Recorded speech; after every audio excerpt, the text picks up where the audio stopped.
Hello everyone. In this video, I'm going to explain about the cache memory direct mapping and set associative mapping. Basically, in the first part of this video, I have explained about the cache memory. What is the basically fundamental of cache memory and the associative mapping and direct mapping.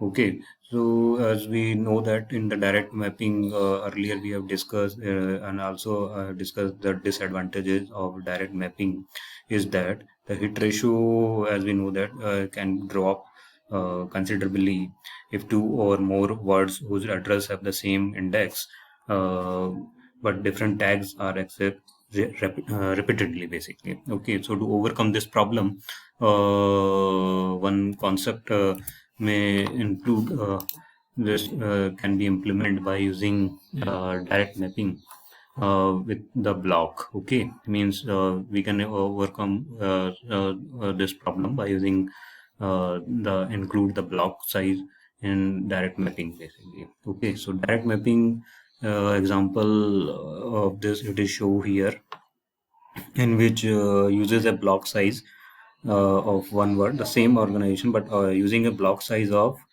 8 word is shown in that particular uh, uh, in example, basically. Okay, so the index field is now divided into two parts. Okay, the block field and the word field. Block and word field in a 512 word cache, as we have taken the same example in earlier cache, and there are 64 block of 8 word each. Okay, means what the meaning of this? 64 into 8 is equals to 512. Okay, so the block number is specified with a 6-bit field. Okay, 6-bit field is used here. Here we can see in that particular example. Okay, now 6-bit field is used, and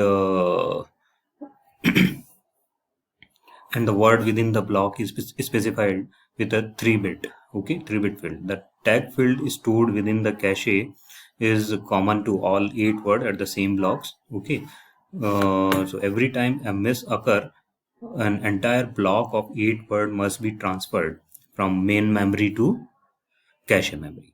Okay, so this take extra time, and the hit ratio will most likely improve with a larger block size because the sequential nature of the computer program. Okay, so this one is the one of the example to improve the hit ratio in the direct mapping by dividing the index field in the two parts, block and word. Okay, next is set associative mapping. The just improvement in the associative mapping earlier we have discussed. Okay, in this, as we know that the disadvantages of direct mapping is that two words with the same index in their address but with different tag value cannot reside in cache memory at the same time. Okay, so this set associative mapping of a cache organization is an improvement over the direct mapping process, in that each word of cache can store two or more word of memory under the same index address, and each data, okay, each data word is stored together with its tag, and the number of tag data item in one word of cache is said to be form a SAT. Okay, an example of SAT associative cache organization for SAT size of 2 is shown in that particular figure. Here the SAT size is 2. In this example is show basically the SAT size of 2. Okay, so each index address refer to two data words and their associated tags, and each tag requires 6-bit. Okay, and each data word has 12 bit. So the word length is what? 2 into 6 plus 12 is equals to how many? 36 bits. An index address of 9 bits. Okay, here we can see an index address of 9 bits can accommodate 512 words. The same example we have taken earlier. Thus, the size of cache memory is what? 512 into 36. Okay, 36. How come? By using the word length. Okay, that we have calculated 2 into 6 plus 12. Okay, so it can accommodate 1024 words of man memory. Okay, since each word of cache contain two data words. So in general, we can say a set associative cache of set size k. Suppose k is there, then will accommodate k words of main memory in each word of cache. Okay. Uh, this one is the example. The octal number. This example show the octal number representation with the reference to the main memory content. Okay. The word is stored at the address of 0 1 triple 0 and 0 2 triple 0 main memory are stored in cache memory at index address of triple 0. Okay, here. Similarly, the word at address 0 2 triple 7 and double 0 double 7 are stored in cache at index address triple 7. Okay. When the CPU generates a memory request, the index value of address is used to access the cache. The tag field of the CPU address is then compared with the both tag in cache to determine if a match occur. Both tag. Okay. The an associative memory search, the name set associative. This is basically called the set associative because they are the two sets are used with the associative mapping. Okay. The hit ratio will improve as the set size increase because more word with the same index but different tag can reside in cache.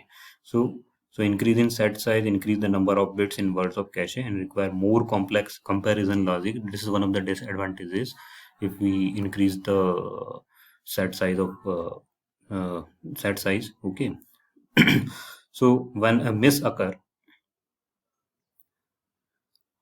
in set associative cache and set is full, it is necessary to replace one of the tag data item with new value.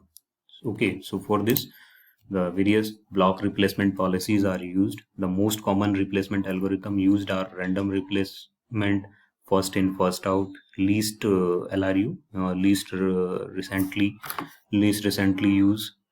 With the random placement policy, the control choose one tag data item for replacement at random. The FIFO, first in first out procedure select for replacement the item that has been in the set of longest, and the LRU algorithm select the replacement the item that has been least recently used by the CPU. These algorithm we have already discussed in various another subjects also. So both FIFO and LRU can be implemented by adding a few extra bit in each word of cache. Okay, so these one of the are the some of the block replacement policies. Next one is cache. How to write in cache basically. So when the CPU find a word in cache during a read operation, the main memory is not involved in transfer. So if the operation is right, there are two ways that the system can proceed. Here there are the two ways are specified: write through and write back. Okay, so the simplest, this one is a very simple approach. The simplest and most commonly used procedure is to update main memory with every memory write operation with cache memory being updated in parallel. If it contains the word at the specified address, this is called write through method. And this method has various advantages that main memory always contain the same data as the cache. This characteristic is important in system with direct memory access transfer. Okay. So it ensures that the data residing in main memory are valid at all times, so that an IO device communicating through DMA would receive the most recent updated data basically.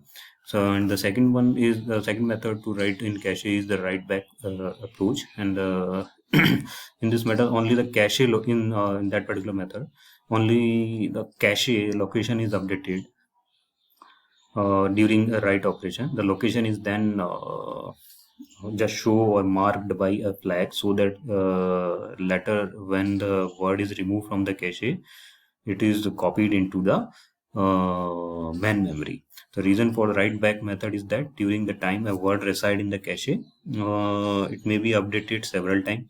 So however, as long as the word remain in cache, it does not matter whether the copy in main memory is out of date and since requests from word are filled from the cache, so it is only when the word is displaced from the cache that an accurate copy need to be rewrite into main memory.